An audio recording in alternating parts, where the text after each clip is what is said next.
It's July 27, 1922, and lightweight champion Benny Leonard defends his world title against the great southpaw challenger, Lew Tendler.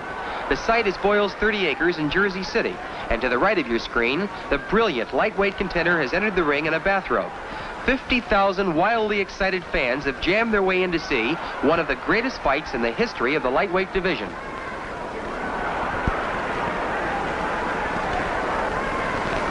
It is estimated that over 500,000 people will be listening to the radio account of this boxing spectacular. The incomparable champion, Benny Leonard, enters the ring and walks over to challenger Tendler to shake his hand. Each man takes a moment to inspect the bandages of his opponent, customary in 1922.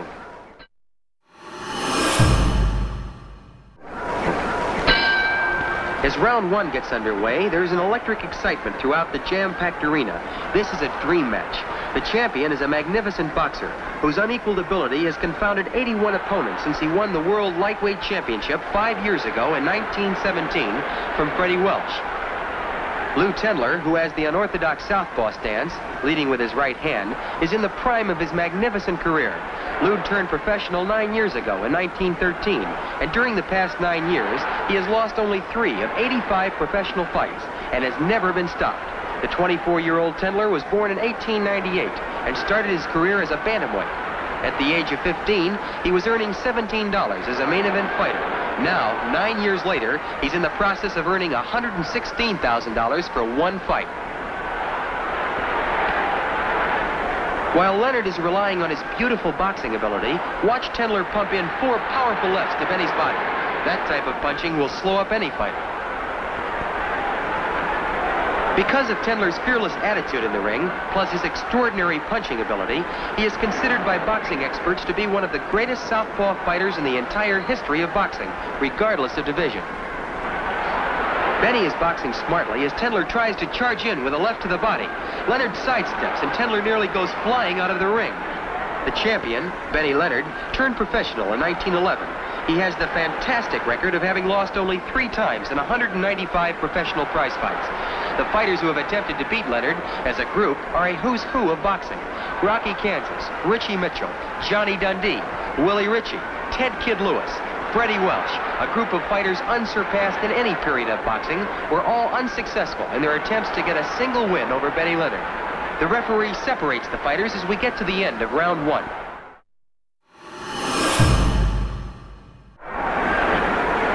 The bell sounds for the start of round 3. In round 2, Leonard continued to box masterfully against the difficult, unorthodox southpaw style of challenger Tendler. Lew pressed the champion throughout the round and set a blistering pace. But here, in round 3, the fight is settling down to exactly what the boxing experts had predicted. A hard-punching, fearless challenger against a master ring technician who has time and again demonstrated his ability to thwart the efforts of the very finest fighters in the division.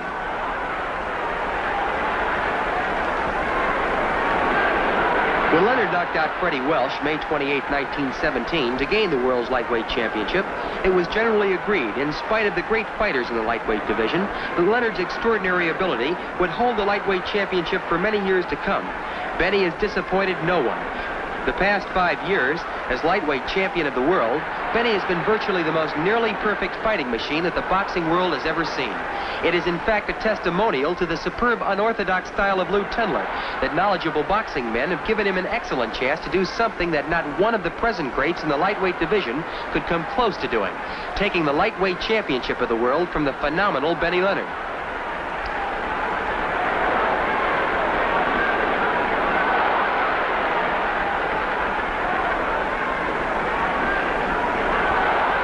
Leonard steps in with a right, but gets hit with a right from the sharp counter-punching Tendler.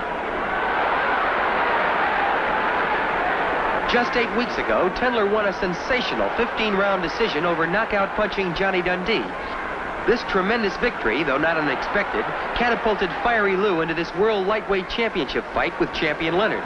It can't be said that there was a cordial feeling between the two men. Benny and Lew were scheduled to fight 1 year ago in 1921. Each man agreed to put up a $5,000 forfeit price in the event that the fight didn't take place. When the fight date approached, Benny announced that he wouldn't be able to go through with it, as he had broken a hand in training. Lew felt that Leonard wasn't really hurt, so Tendler claimed and received the forfeit of $5,000. Leonard demanded the return of the money, and Lew refused. When the two men finally got together this evening, it could be said in all fairness that this is something of a grudge fight.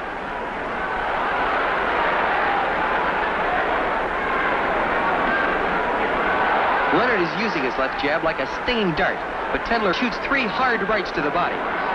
Lew is confident that those body shots will eventually slow up the champion. Benny continues to use that left as we get to the end of round 3.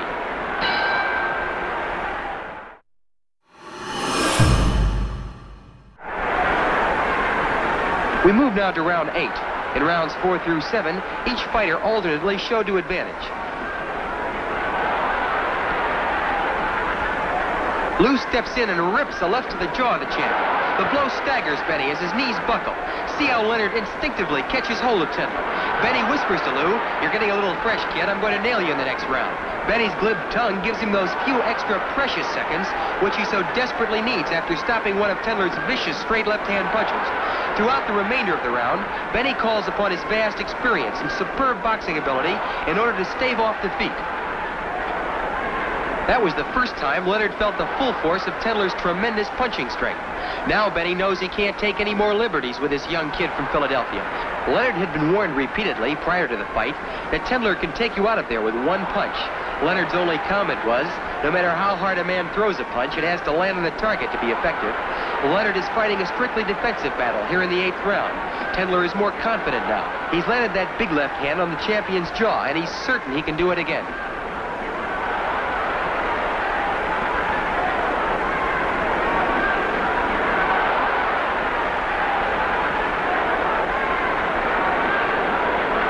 Two years ago, when Leonard fought Charlie White, White staggered Leonard to his heels with a smashing left-right combination.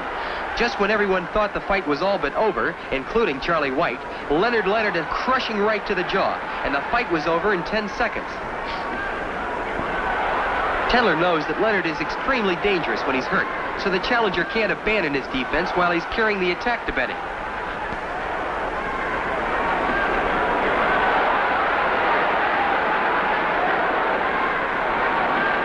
As round 8 draws to a close, Leonard has survived the toughest round he's fought in 10 years.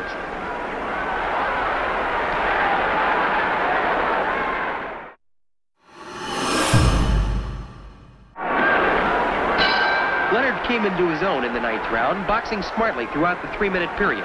Here in round 10 of this scheduled 12-round lightweight championship contest, the result is still very much in doubt.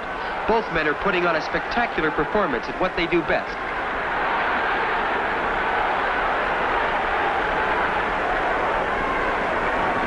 Leonard steps in and lands a sharp right hand to the head. But Tendler has fiery determination and presses the champion relentlessly. Leonard continuously showing the great boxing style which has received such extravagant praise from every corner of the boxing world. The champion's real name is Benjamin Leiner.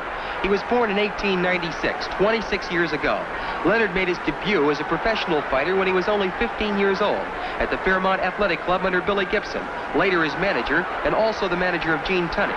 Benny took the name of Benny Leonard after the announcer of that first fight, having difficulty pronouncing the name Leiner, referred to him as Leonard.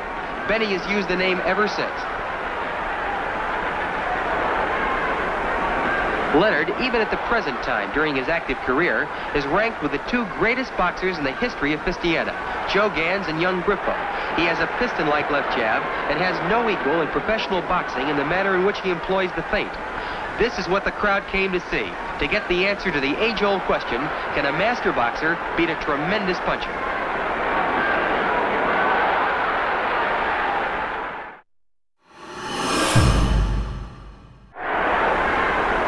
Round 12, the last round of this great championship fight, gets underway. Round 11 was very close, with neither fighter gaining a clear-cut advantage. Leonard, the master boxer, knows that he only has to last the round in order to keep his championship. Here in 1922, the no-decision rule had been put into effect. This rule makes it impossible for Benny to lose his championship by the decision of the judges. Lew has to knock him out in order to win, and he came very close to doing just that in the 8th round.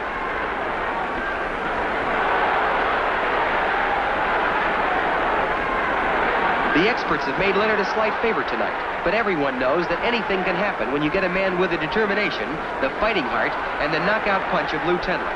Prior to the fight, former lightweight champion of the world, Freddie Welsh, said that the Leonard-Tendler fight was a contest that even the experts would all disagree in trying to pick the winner. Welsh said the difficulty was both men were experts at the style they each employed, and it was a case of the immovable object being struck by the unstoppable force. It's no wonder that there weren't enough seats in Boyle's 30 acres to hold all of the fans that wanted to get in.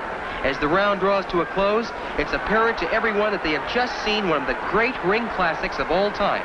40 years later, these two fighting giants will be the yardstick used to measure the champions who came after them. There's the bell ending the fight.